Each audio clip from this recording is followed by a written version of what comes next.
We are here with Steve Wand, aka Bitbuzz, a legend in the NFT space. And Steve, thank you so much for joining us today. We appreciate you making the time. Today we want to talk about a few different things. I want to talk about some of the projects that you are currently working on, a little bit of your history in the space, and a little bit about your NFT collection and what's exciting you these days. So maybe just to start people off, for anybody who may not be aware of you, how did you get started in NFTs and maybe crypto in general? What first sparked your fire in this space?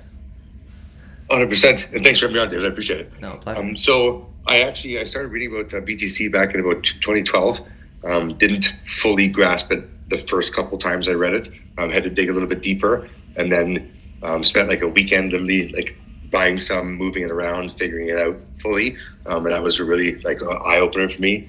That moment, I was like, wow, this is like the craziest technology I've ever seen in my life.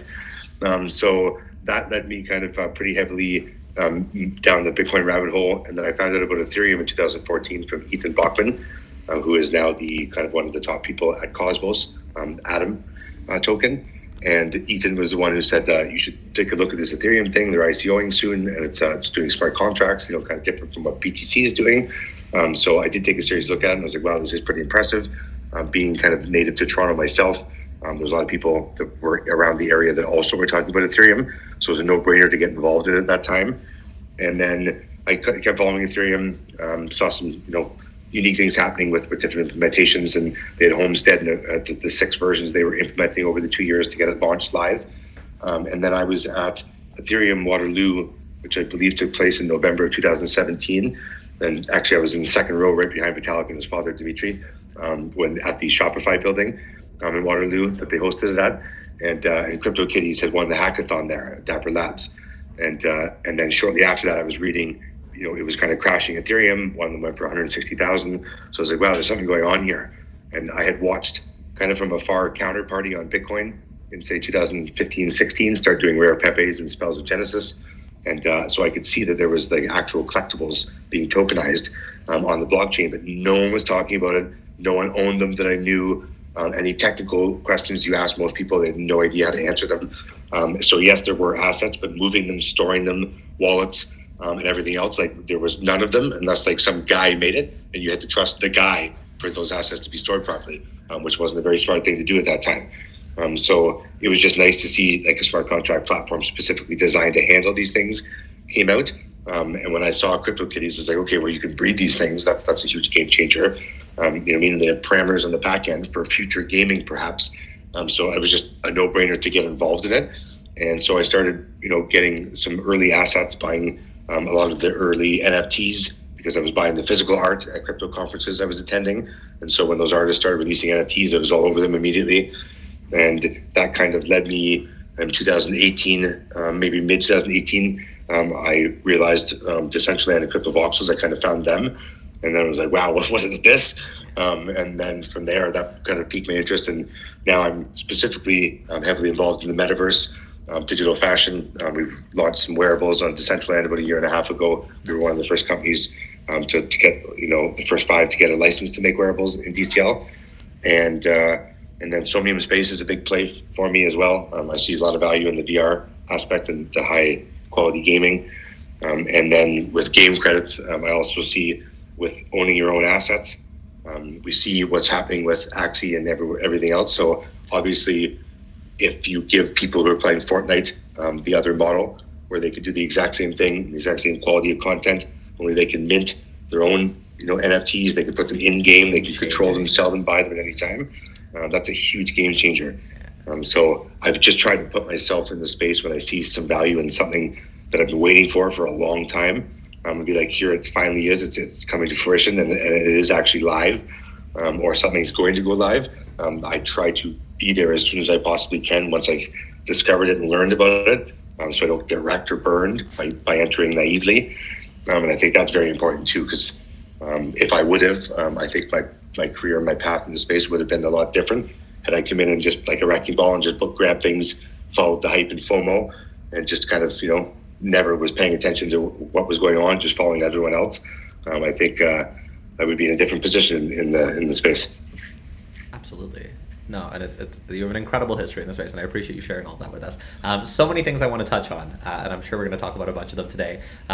But yeah, I think in kind of summing up one's past in this space, and I know it's such recent history. Every time you're talking about this as history, it almost sounds ironic because we're talking about the past few years, but the space moves so quickly that it really does feel like such an expansive list of things. Like, so much has happened in such a short period of time, and that really speaks to the exponential growth of this like hyper modern period that we find ourselves in with Web3 and everything that encapsulates it. A few things I want to talk about, but just as we're kind of discussing your playbook, how things have worked for you in the space, and that's a term that I use a lot in these kinds of interviews. Like when I was talking with Whale Shark, we're thinking about like what were those key steps like in your journey. And I know you were on the NFT train like so early on, and I would actually love to talk about some of the specifics around like Waterloo and people who may not know internationally how important of a city that is for tech in Canada and internationally. But before we get into that. Being somebody who was into NFTs, and you said 2018, and I know you were at least in crypto earlier, what would you say is the first NFT you ever bought? And was it even called an NFT, or would you just call it crypto art because it wasn't an NFT yet? There wasn't a smart contract yet. Yeah, to be honest, the Counterparty and Rare Pepes, which is between 2014 and 16, and Ethereum did their own Rare Pepes late 16, those were never referred to as an NFT, a non-fungible token, or anything like that. There was Bitcoin that people would have at conferences back in the day, and you get like almost like a board. You'd buy these packs, and in those they had parameters, so they were like a Magic the Gathering, only like a Rare Pepe style.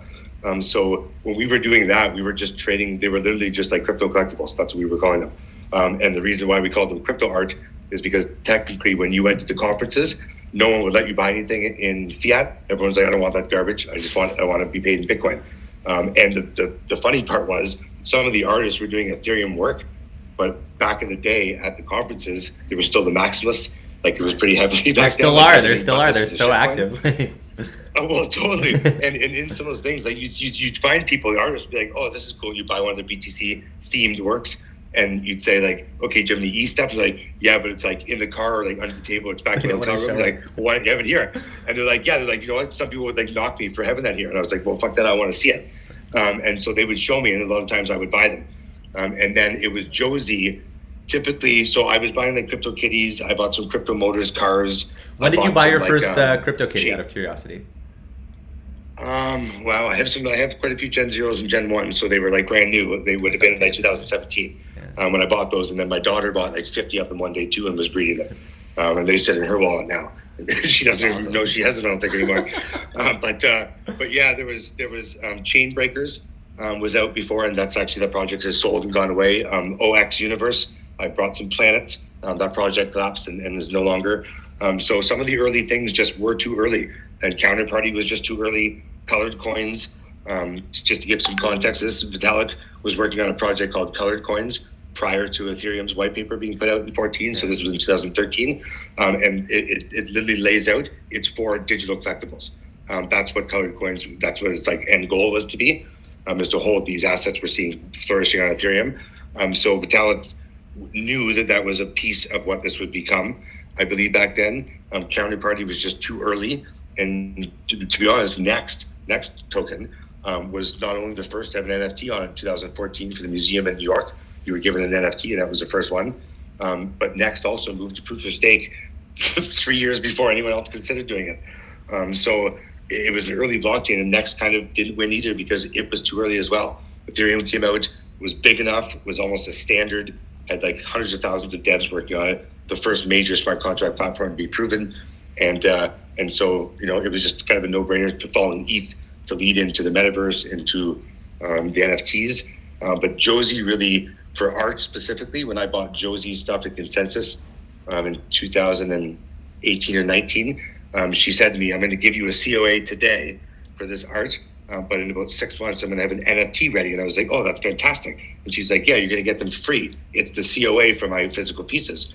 And the first two pieces I bought, you got free Josie NFTs with those as a COA. And I mean, now those are worth probably hundreds of thousands. And she gave them to us free. And the second time she sold them, when you had to buy it and you could try and match. If you owned a piece, she would reserve it. If you didn't care about the NFT, she would put it on the open market. And I remember they were 0.3 ETH, and ETH was maybe $150. So they were still extremely reasonably priced. So I do give Josie a lot of accolades, and over the years on Clubhouse, on Twitter, and a lot of other places, I do give her a lot of credit. She was a very young, very skilled artist coming into a sea of big-headed, deep-pocketed men, which isn't an easy task for a young woman to do who's like not proven herself yet. And she came in with no holds barred, was very, very polite about it, but also could stand her ground and be aggressive when need be, which you have to give her credit for. And I think after all of these, like now X-Copy, Coldie and Josie and everyone's seeing their day in the light now, because they were doing this shit like 2015, 16 when no one was doing it at all.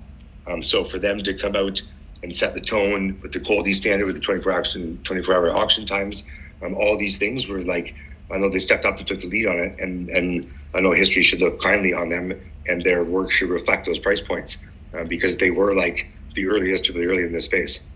Absolutely. And I mean, that's really why I want to have, like, before we get into a bunch of details, I really do want to have a bit of that conversation with you, because I feel like more people need to know about these early days of crypto and crypto art and what that even means and what that meant before there were NFTs. I've had a couple conversations with Rob Ness, both publicly and privately, about, where he was within this like rare Pepe ecosystem, and those relics that he has. Like, there's still, people really don't know what to do with them, but I really do believe in the next 5 years, like, those are going to be the things we have in museums, explaining the rise in this space, because that's incredibly valuable. And in my mind, even with like the punk selling out now, and for anyone who knows me, I'm not a punk holder. I saw them when they were free, didn't get them, don't have a desire to have them. I don't like pixelated, like low quality NFTs personally.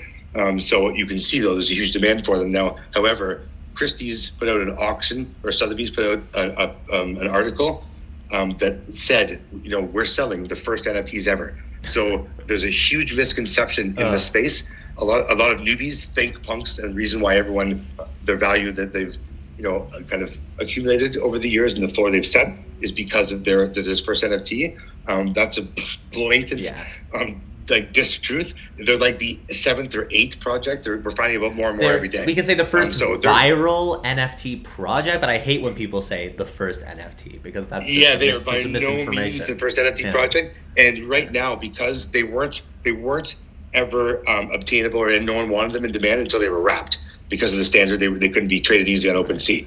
The second that you've got Rare Pepe, Spells of Genesis, I think it's like Token, that other like the game they had on Counterparty. Mm-hmm. When those assets can be moved freely and wrapped with Wrap BTC, traded on OpenSea in MetaMask wallets or whatever else where we all use and want, then those are the true holy grails of this space. And I think the people now grabbing punks are the new DeFi whales that don't know and weren't around to see those things take fruition. So they just grab punks because they just figured and were told that those are the first. Right. These other assets are so much rarer and so much more valuable. Like the Spells of Genesis Satoshi cards, there's 30 of those in the world. That's to me the homeless wagon. Rob Ness has one. I was like, holy shit. Yeah, totally. And I mean, some of those Homer Pepes and like Token Angels, when he bought the one from Matt Kane, when Matt, like all those, like people are passing those up right now and spending like $7 million on a punk, when you could probably go buy like 50 rare Pepes that I think in 10 years are going to far outweigh in value and just scarcity. And if we are playing the game of like what's the first, what's the rarest, all those are 10 times rarer than the punks. There's 10,000 punks. There's not 10,000 any rare Pepes. Amen. I think that's really important to talk about. And I think that these kinds of conversations need to be had more outside of people like the crash course, people like the quick introduction. But the more people look into NFTs, the more people learn about NFTs, you have to go back. And when you realize how far back you can go, that's when you learn more. So you're talking about Counterparty, you're talking about some of these early platforms. Another thing that I think is interesting, which is a little bit of FUD as well, is Super Rare and Maker's Place. I believe they call themselves the first marketplaces. What do you think about that? And I still want to talk about the water thing, but that just got me thinking. What do you think about that? And to you, what is the first NFT marketplace? Or how would you even define that as like one of the first ones from your experience? So there definitely was art markets prior to that. Some of them don't exist any longer. They again were too early. As is like async art, it was too early. It's going to see its light in the future when people realize what they can do with it. And async was there the whole time waiting for them just to come with their knowledge and skills. They're great. They're so lovely to work with too. I've talked to them. Async is fantastic. They're so undervalued. they're so under talked about, and they're so underutilized. Once artists realize what they can do on async will be like a super rare as well, easily. And so will Mintbase. Mintbase is fantastic, and it's a sleeping giant in my mind. But super rare was the first that kind of got like Whale Shark, Token Angels, Basilius, like myself, Pablo. We all started going on there, and you just see we're outbidding each other constantly.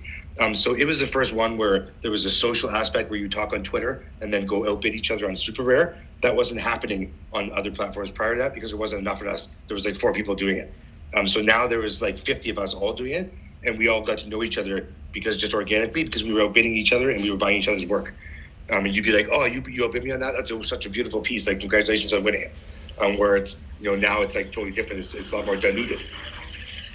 Excuse the noise in the background. No, you're fine. But as far as OpenSea, when I saw, just because I've been on eBay for like 20 plus years at least, when I saw OpenSea, I was like, this is the exact. I've been telling my wife for 10 years, someone is going to eventually make something that like dwarfs OpenSea and makes them look archaic.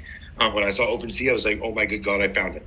Right. Now there wasn't the ability to put physical on there, but I believe not OpenSea, but other entities will soon be launching an OpenSea and crossing over with eBay where you can do digital and physical items. It has to be done. I know of a few people who are actively working on it for months now. So that's only a matter of time before that comes to fruition. And then not like OpenSea is going to lose out because we see OpenSea, the amount of wallets being open, the amount of daily user activity is disgusting. It's growing linearly. You know what I mean? And like if that continues, like that's mass adopted very, very quickly. The chasm's totally been crossed already. So in this space, I would give OpenSea, like I always said to like business partners, like OpenSea is the new Amazon. It'll be like $1 trillion company very easily. Now, I don't know if you look at my Twitter and socials, this space was functioning fine with 100 of us trying to do it. Now there's 10,000 of us trying to do it, and a whole bunch of VCs knocking on the door and like with their pocketbooks open. I don't believe we need them. Things will get fast tracked with their money, paying devs, but it also skews at their end goal. And if you're outvoted and ousted of a company, it doesn't matter anymore. You have no say at all. So as much as it's nice to get VC money, the Mark Cubans of the world coming in, I believe OpenSea is going to start KYCing. If they do an airdrop, you know what I mean? Definitely they'll KYC. It will, I don't know, it'll taint the space. And if you're truly into the space for decentralization and why I got here fully, then things like that turn me off. No offense to Nifty. They've done a fantastic job bringing a lot of eyes in the space and blowing up a lot of careers. The second Nifty asked me for my ID, I won't be using Nifty moving forward. I removed all my for sale items and removed them all off of Nifty. Like I'm in this space, so I don't have to abide by those things.